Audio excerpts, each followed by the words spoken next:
পুরাতন বন্দর এলাকায় সম্প্রসারণ, উন্নয়ন ও সৌন্দর্যায়নে কাজ করবে মোংলা বন্দর কর্তৃপক্ষ। তাই দীর্ঘদিন অবৈধভাবে দখলে থাকা জায়গা দখলমুক্ত করতে আজ থেকে নোটিশ জারি করেছে সংস্থাটি।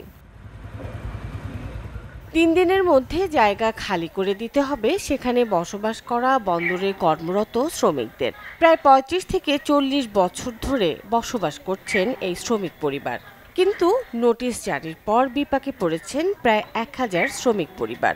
পুনর্বাসন ছাড়া উচ্ছেদ না করার দাবি তাদের। ৩ দিনের ভিতরে শর্ট টাইমে যদি ভেঙে যায়, আমাদের এই বাচ্চা কাচ্চা মা বোন নিয়ে আমরা কোথায় যাব? আমাদের একটা জায়গা করে দিক, আমাদের একটা থাকার স্থান করে দিক, তারপর আমরা সরে যাব। আমাদের বললেই ৭২ ঘন্টার ভিতরে আমাদের যাওয়ার কোনো জায়গা নাই। এভাবে শ্রমিকদেরকে আপনারা উচ্ছেদ করে দেবেন, শ্রমিকদেরকে যদি নষ্ট করে দেন, তাহলে আপনার বন্দর কিভাবে চলবে? আমরা এখান থেকে চলে যাওয়ার পরে বন্দর অচল হবে। এই বন্দর অচল হওয়ার জন্য কিছু কুচক্রী মহল উঠে পড়ে লাগছে। আগামী ২৫ মের মধ্যে অবৈধ ঘর ও ব্যবসা প্রতিষ্ঠান ছাড়তে হবে বন্দরের শ্রমিকদের।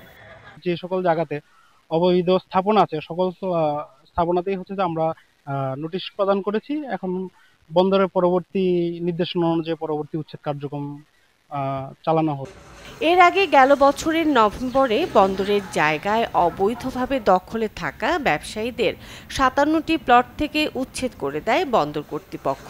তবে এবার মানবিক কারণে শ্রমিকদের বাসস্থান থেকে উচ্ছেদ করা হবে নাকি সময় দেবে বন্দর কর্তৃপক্ষ, সেটাই এখন দেখার বিষয়।